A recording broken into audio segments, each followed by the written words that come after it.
최근에 보니까 그 한겨레신문 보도에 의하면 홍기원 더불어민주당 의원실을 통해서 입수한 자료를 보니까 국방부가 주일 미군의 물자, 인력 등을 주한미군 기지에 수송하기 위해 일본 자위대가 일시적으로 진입하는 경우 국회의 동의가 필요한가라는 의원실 질의에 대해서 필요 없다라고 유권 해석을 내려버렸습니다. 이것도 뭐 네, 심각합니다. 네. 상식적으로 봐도 좀 말이 안 되는 것 같은데요. 네. 그 뭐 또 보도에 보니까 그 신원식 그 국가 지금 안보실장입니까? 네. 그 양반은 또 전혀 다른 또 해석을 했더라고요. 네네. 그거는 국회 동의를 얻어야 된다. 그렇죠. 그러니까 그들끼리 어긋나 있고, 근데 국방부가 그런 유권 해석을 내릴 권한이 있는 건지 그것도 애매합니다. 의심스러운데 예. 무슨 상식적으로 생각해도 예를 들면 거기서는 그거 아니에요. 주한 미군 기지라면은 네. 일본 자위대가 물자를 싣고 네. 비행기나 네. 혹은 함선도 포함될 텐데 우리 형의 영공으로 들어와가지고 미군 기지에 잠시 들어가는 거는 네. 이건 주둔이 아니다 말하자면 주류가 아니니까 네네네. 일본 표현은 주류입니다. 네. 주둔이 아니기 때문에 국회 동의를 받을 필요가 없다라고 얘기했어요. 네네.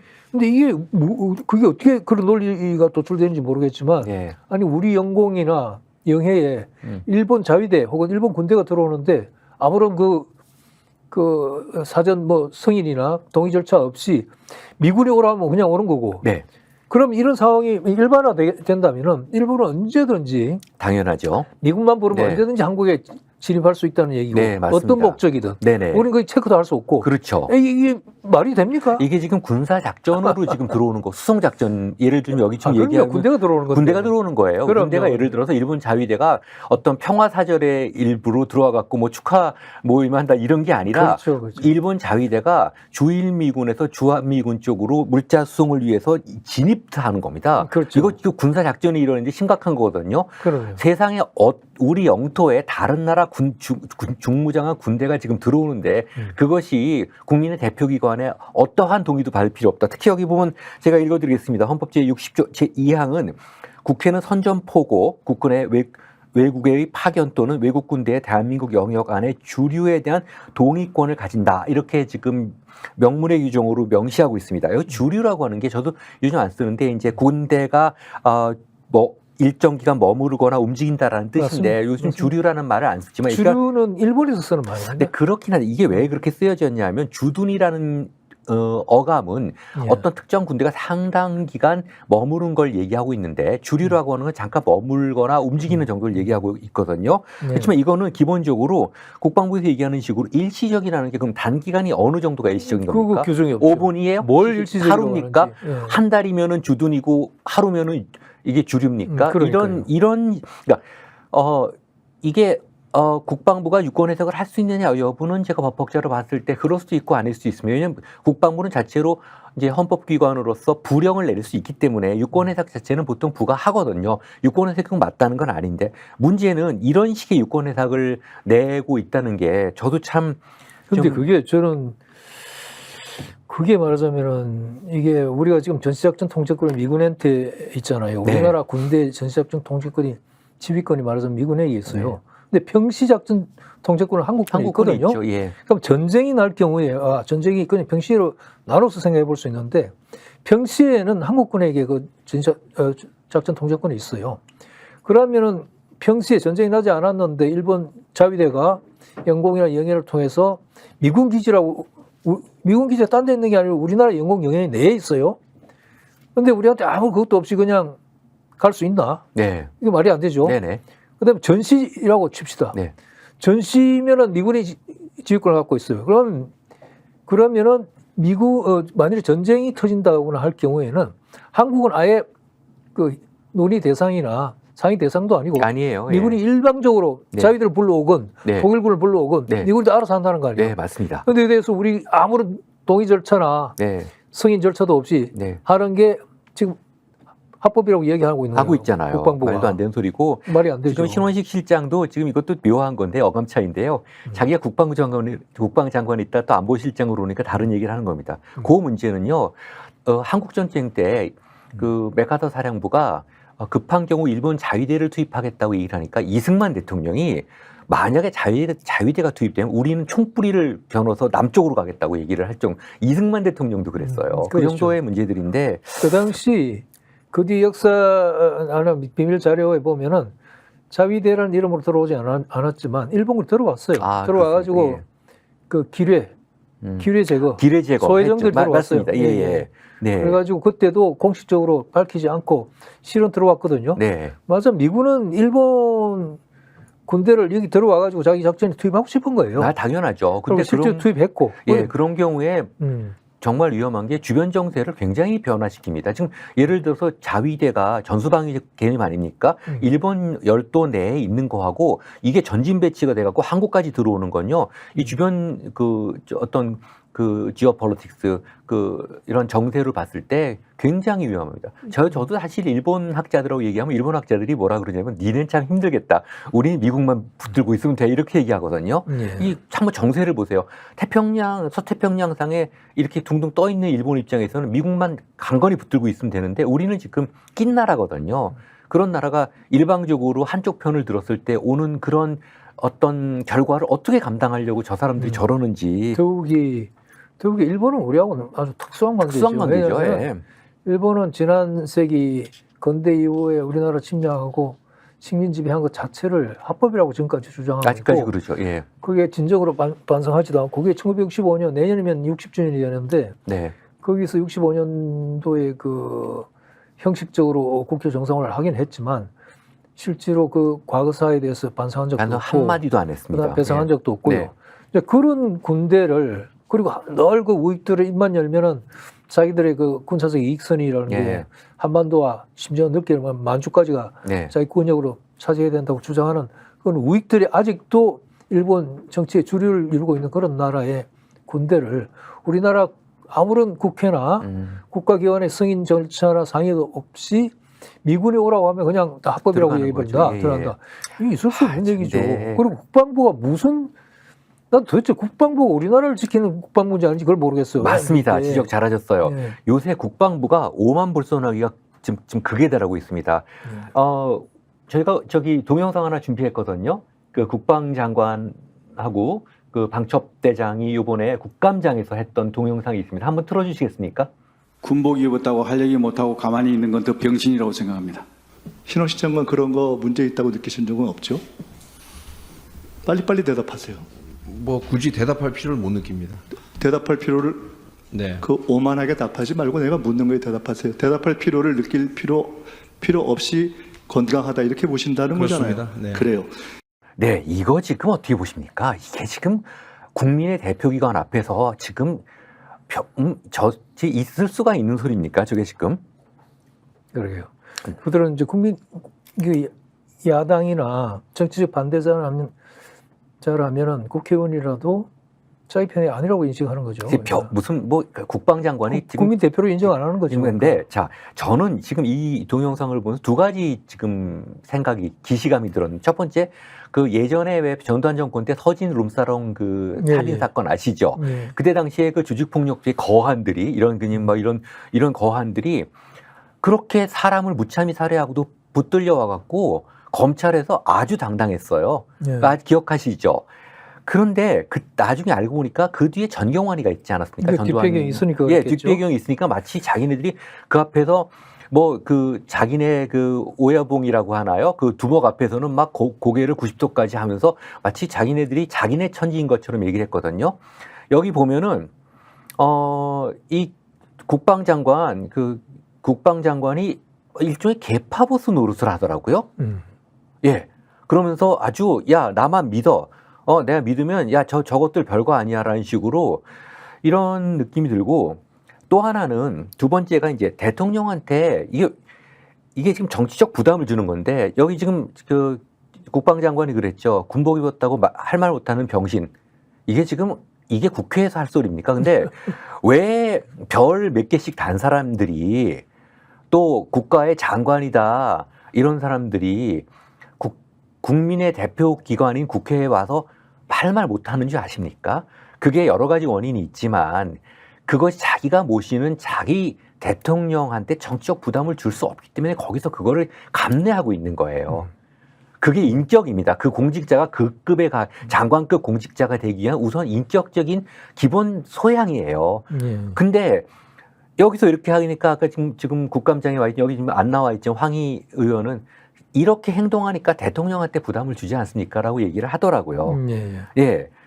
저 사람들은 지금 뭐냐면 제가 보는 관점에서는 군이 지금 정권의 반기를 든 거로 보입니다. 저렇게까지 막말을 했다는 건요. 일종의 협박이에요. 국민을 협박하는 거고 국회를 협박하는 겁니다. 아시죠? 80년 12.12 지난 다음에 결국은 34단이 밀고 들어와서 국회 점거하고 그때 나중에 국회의장 했던 분 누구죠? 이렇게 대검으로 밀고 나가는 게 유명한 사진이죠.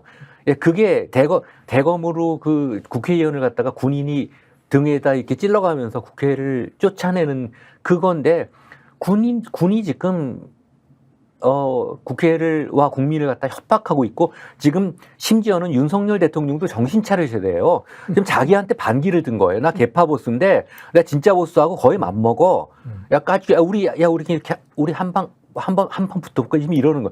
그렇지 않으면 별 3개짜리가 어떻게 나 국회의원 앞에서 국민 앞에서 저 대답할 필요 못 느낀다고 저렇게 오만불손하고 저런 모습을 보일 수가 있겠습니까? 국회뿐이 아니라 최근에 들어오면 이제 국방부 장성들뿐만 아니라 일반 관리들이나 고위 관리들이나 공무원들조차도 네. 그러니까 국회에서 국회의원이 질문하는 게 국민 대표라는 인식이 없고 없어요. 예. 정치적 반대파가 자기들 괴롭히기 위해서 하는 거다. 그렇게 생각하더라고요. 그러니까 이에 대해서 넘어가면 안 된다. 네. 그러니까 우리나라 정당 정치 수준이 그렇고 지금 집권당 국민의힘당이 그렇게 하지 않으면 아마 면박을 엄청 주는 건지. 네. 그러니까 아주 야당의 질문이나 이런 걸 국민이 대표의 질이라고 생각하지 않고 예. 그냥 그걸 깔아뭉개거나 무시하거나 아니면 물먹이는 것이 네. 칭찬받을 일이고 점수 따는 일이라는 식으로 지금 풍조가 그렇게 돼 있잖아요. 네. 우리나라 정치가 그렇게 돼 있다고요. 네네. 지금 저번에도 그 조태열 외교장관도 이제 국감에서 부산 엑스포 문제로 이제 이런 이제 자료를 제시하면서 질문하니까 그 자료 어디서 받았습니까? 그걸 거꾸로 국회의원에 추궁을 하더라고요. 상급 비밀 자료인데 어떻게 받아요? 거기는 다른 곳이 아니라 국정감사장이에요. 그렇기 때문에 그걸 지시를 한 건데. 그러니까 이게 대통령 중심제 국가에서 저는 그게 아무리 제도적으로 이렇게 규정이 되고 돼 있다고 하더라도 결국 그걸 움직이고 운영하는 그런 사람이고 네. 대통령 우리나라 대통령 중심제 특히 권한이 강한 대통령 1인 권한이 강한 나라에서 대통령이 어떻게 처신하고 대통령이 이 국가관이나 국민에 대해서 어떻게 생각하는지가 그 밑에 있는 말하자면 부하 직원들이나 관리들이나 다 직접적인 영향을 미친다고 생각하는데요. 지금 그런 식으로 해서 궁극적으로 문제의 소재가 어디 있냐 그것으로 따지고 간다면은 당연히 저는 대통령에게 문제가 있습니다. 저도 동의합니다. 네. 결국은 이번에 그 김영현 국방장관인가요?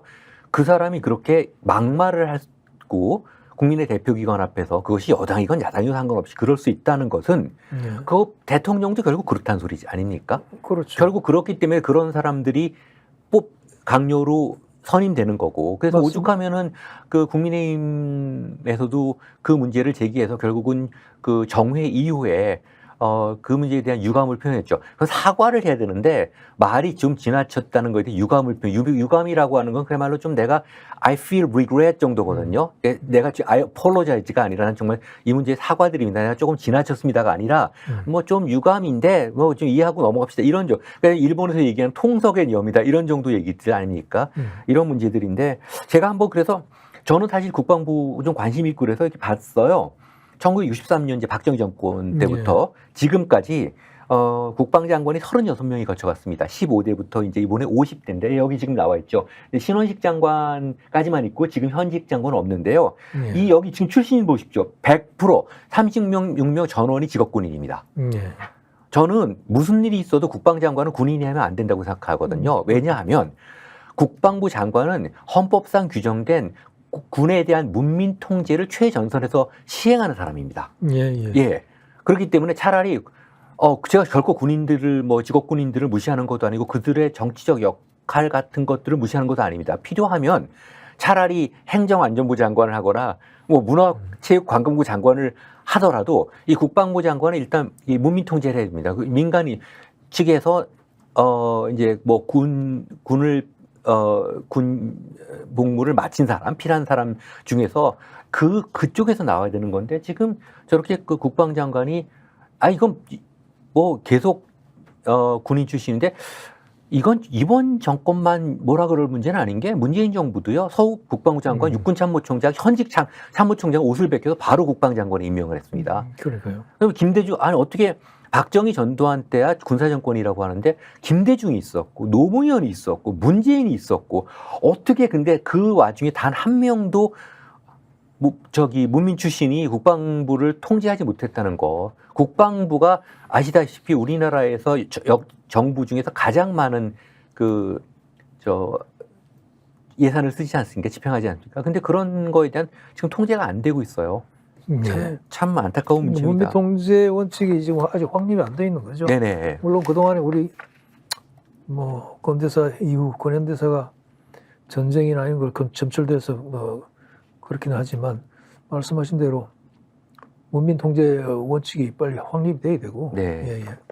그런데 이 사람들은 그 국방부를 군사 작전 부대라고 생각을 하는 것 같습니다. 그건 제 생각에 여기는 행정 조직이에요. 여기는. 이게 우리가 네. 그거하고도 관계 있는 것 같아요. 이게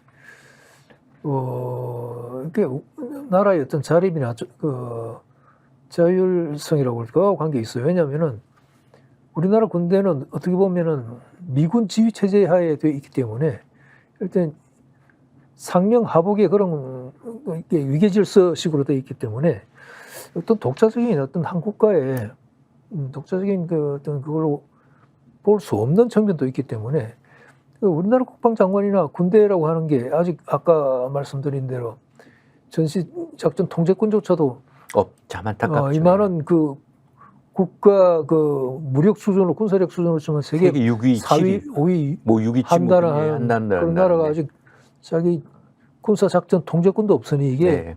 정상이 아니죠. 그래서 국방장관도 그렇고 국방부도 그렇고 아까 조금 전에 우리 일본 자위대가 미군 기지라면 잠시 들어오는 거는 국회 동의도 안 받아야 된다고 하는 식의 사고방식이 나올 수 네. 있는 것도 한 국가의 독자적인 그런 조직이 아니라 뭔가 어디에 종속돼 있고 위에 상부의 지시를 받는 명령하면 그냥 무조건 따라야 되는 네. 그런 역사가 너무 오래돼 있고 아직도 그걸 벗어나지 못했기 때문이라고도 볼 수 있다 이런 생각이 듭니다. 맞습니다. 네. 궁극적으로는 전시작전 통제권.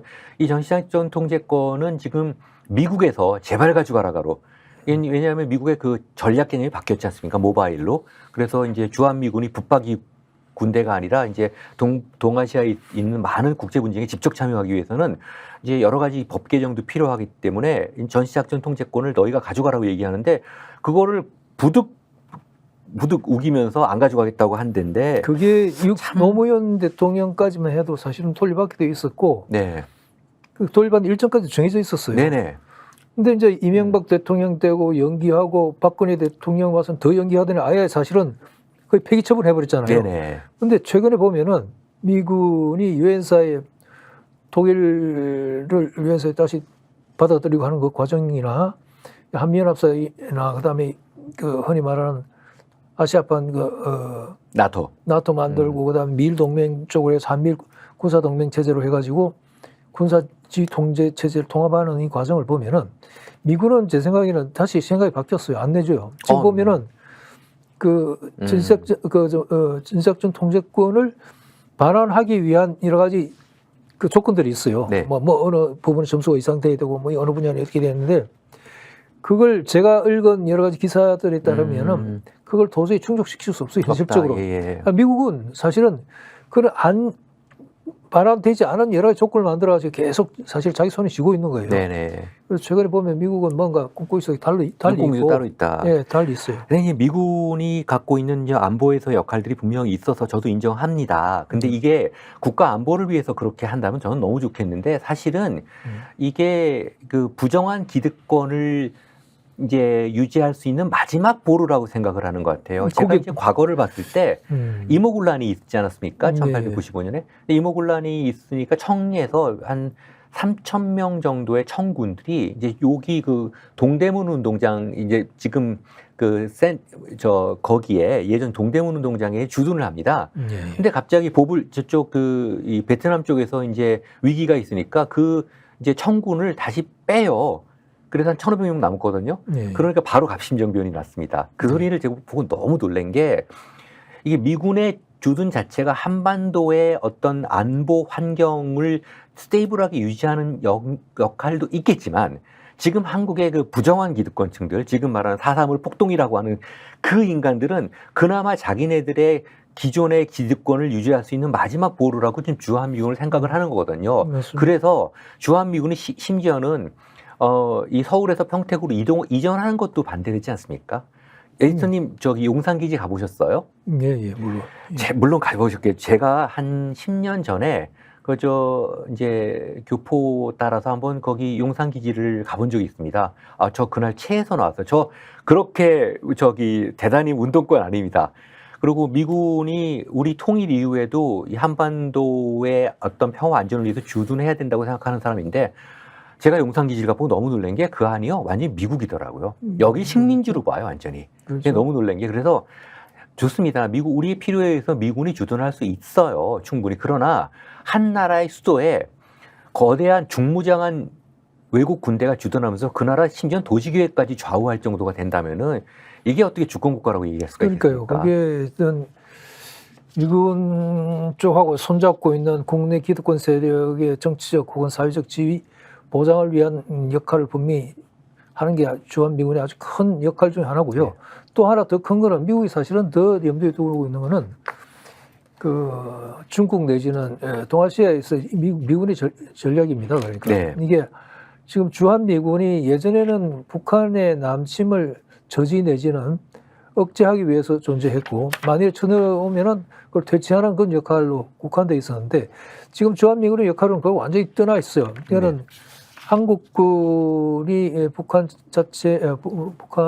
그 남침을 저지할 정도 혹은 전쟁이 날 경우에 격파할 정도의 실력 갖고야 되는 것도 있지만 보다는 미국의 관심사가 그 중국 봉쇄라든가 아니면 미일 동맹을 중심으로 해가지고 중국, 러시아 쪽으로 그러니까 한국군의 주한미군뿐만 아니라 한국군, 전시작전 통제권을 가지고 있는 대한민국 군대도 미국의 그런 더 큰 범주의 아시아 전략이나 세계 전략에 한국군도 동원할 수 있는 그런 체제가 되어 있고 지금 평택 미군기지 세계에서 제일 크다는 그 미군기지도 사실은 그런 역할이 주안점이 되어 있는 거거든요. 네. 그런 의미에서 보면은 미군이 그런 쪽으로 그 역할 범위를 넓히고 그 미군의 주한미군이 그걸 유연성이라고 부릅니까? 그걸 키우면은 이제는 그것이 반드시 우리 안보에 플러스가 되는 게 아니라 어떤 선 지나면은 오히려 우리 안보를 해치고 남북 관계를 파탄시키고 우리나라의 분단을 영구화시키는 이런 쪽으로 굉장히 마이너스 쪽으로 될 가능성이 많은데 지금 대한민국의 그 외교 안보 정책 자체가 아까 말한 김태호 제1차장을 중심으로 한 외교 안보팀이 구성하고 있는 세계는 우리가 지금 위험하다고 지적한 그 부분으로 넘어가고 있기 때문에 그게 큰 문제인 거죠, 지금. 사실. 얼마 전에도 아주 노골적으로 그 대만 해협 내에 분쟁이 있을 때 한국군을 동원한다는 그런 개념들이 그러니까요. 다 나왔었잖아요. 네. 아니 우리가 왜 그 다른 나라 국지적인 분쟁에 들어가며 또 뭐 일본에서도 이번에 새로 수상된 이시다 수상이 뭐 러시아가 침공했을 때 한국군이 직접 개입하게 하기 위해서는 나토 같은 그 어떤 개념이 그런 동맹 체제가 다자 동맹 체제가 그 아시아에 존재해야 된다고. 아니 우리가 왜 러시아랑 싸우고 중국하고서 이거 큰일 나 무슨 일본 우파들은 그렇죠. 네, 그렇게 얘기하는데 그 문제는 그런 그 일본의 군국주의 세력들의 입장을 여기서 동의한다는 거. 제가 얼마 전시작전 통제권이 나와서 말씀을 드리는데 한 코로나 전에 전임 그 육군사관학교 국제법 교수님하고 한번 말씀을 나눴어요. 점잖으시더라고요. 그런데 그분이 끝까지 양보하지 않는 게 전시작전 통제권을 가져오면 안 된다. 우리는 아직 부족하다. 육군사관학교 생도들을 가르치는 가르치셨던 그 국제법 교수님께서 그런 말씀을 하시는 걸 보고 제가 참 웃는 얼굴에 뭐 침뱉을 수는 없어서 거기다 대놓고 반박을 하지는 못하고 그냥 적당히 자리를 피했지만 좀 지금까지도 그게 참 아픈 기억으로 남아 있습니다. 그게 얼마나 위험하냐면요. 네. 아까 우리 처음 얘기하고 똑같아요. 그러니까 미군의 승인만 있으면 우리 국회 동의 받을 필요 없이 자위대가 막 들어오고 네. 할 수 있는 그 체제가 돼 있단 말이에요. 그러니까 전시작전 통제권을 미군이 갖고 있으면은 미군이 전쟁도 일으킬 수 있고 이건 전쟁 상태다고 선포할 수도 있고 거기에 따라서 전시작전 통제권을 미군이 갖게 돼요. 대한민국 군대의 당연하죠. 통제권을. 그러면은 전쟁을 일으키고 전쟁을 진행하고 하는데 그다음에 동맹군을 불러들이고 하는 걸 미군이 다 하는 거예요. 네. 그런 체제를 지금 그 우리 국방부가 그렇게 해도 좋다고 승인하는 거잖아요. 승인하고 있는 지금. 거 아닙니까? 예. 그 국회 우리나라 국회 동의를 받을 필요도 없다. 네. 미군이 그렇게 판단하면 그렇게 해라. 네. 그걸 지금 말하는 거예요. 지금. 네. 그러니까 굉장히 위험한 거죠. 네. 네. 역사를 봐도 애청님 사학과 나오셨잖아요. 삼국 통일 과정에서 신라가 가장 어려웠던 게 뭡니까? 당군을 축출하는 거였잖아요. 다 해놓고 나서. 그게 얼마나 어려웠습니까? 문무왕 때. 그러니까 이게 건전한 의미 동맹 관계는 좋습니다. 또 군사적 동맹도 필요하죠. 그거는 우리의 어떤 균형추, 레버리지를 위해서 분명히 필요한 문제들이기 때문에 저도 개인적으로 뭐 미군을 무조건 물러나라고 하는 게 아닌데 우리가 우리 군에 대한 통제권을 가지고 미군과 대등한 입장에서의 동맹 관계, 군사적 협력을 하고 또 어떤 그 외부로부터의 안보 위협을 대처하는 건 너무 좋은데 이게 그걸 넘어서서 우리 안보 환경을 위협해버리는 상태가 되니까. 미군의 판단도 일관되지 못해요. 네네. 그때 뭐냐면은 그 노무현 대통령하고 문재인 대통령 때도 그랬는데 사실은 미국은 그때는 빨리 찾아가라고 그랬어요. 네. 그 전시작전 통신을 찾아가라고 했는데 그 뒤에 이제 이명박 박근혜 대통령 완전히 바뀌고 한국 그다음에 그 당시 장성 출신들이 막 데모했어요. 전시작전 통제권 가져오면 큰일 난다고. 맞아요. 그러니까 성우회에서 그 했습니다. 그렇죠. 그런 예. 그들이야말로 미군하고 손이 잘 맞는 그들하고 이익을 같이 하는 집단이라고 할 수 있죠. 그렇죠. 그들은 그럴 수 있어요. 네. 근데 물론 그게 옳다는 게 아니고 이제 그런 그들이 지금 한국에서 어떻게 보면은 특히 국방 관련 해가지고는 그들이 주류고 네. 더 큰 힘을 갖고 있다고 할 수 있어요. 네. 그러니까 자기 군대 작전 통제권을 다른 나라 사국에 맡겨놓고 아무 문제의식도 못 못 느끼는 느끼는 거죠, 진짜로. 예. 그걸 육군사관학교에 우리 생도들을 가르치는 저기 국제법 교수님께서 그런 말씀을 한번 하신 걸 듣고 제가 굉장히 놀란 적이 있는데요. 더욱이 네. 일본 아까 말씀드린 거 일본군이 들어와도 좋다고 하는 발상은 나는 발상 자체가 정말 이건 충격적인 뭐 발상이죠. 충격적인 발상이죠. 예. 네. 참 우리 군대 보면 자랑스럽습니다. 저도 예전에 저 무슨 한라산 이렇게 갔을 때 보면 특전사 그 동계훈련 나올 때 있거든요. 이렇게 마주쳐요. 등반하다 보면 그러면 진짜 제 입에서 자랑스럽습니다. 수고하십니다. 훌륭하십니다. 정말 자랑스럽습니다라는 말이 나오거든요. 국민은 국군을 이렇게 사랑하고 지원하는데 가슴이 뭉클해질 정도인데 아니 이게 군 최고 통수권 그 리더십 라인에서 이런 황당한 이런 일이 벌어진다.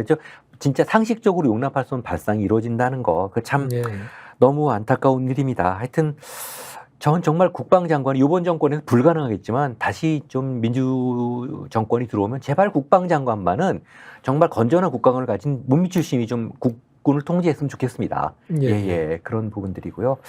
우리가 좀 준비한 자료들이 더 있었는데 안타깝게 이제 시간이 다 된 것 같습니다. 그래서 이번 나머지 얘기들은 좀 다음 주로 넘겼으면 좋겠습니다. 네, 저희가 준비한 주제는 여기까지입니다. 오늘 잘 들으셨는지 모르겠습니다. 다음 주에 좀 더 좀 활기찬 내용을 가지고 여러분들 찾아뵙기로 하겠습니다. 예, 감사합니다. 네.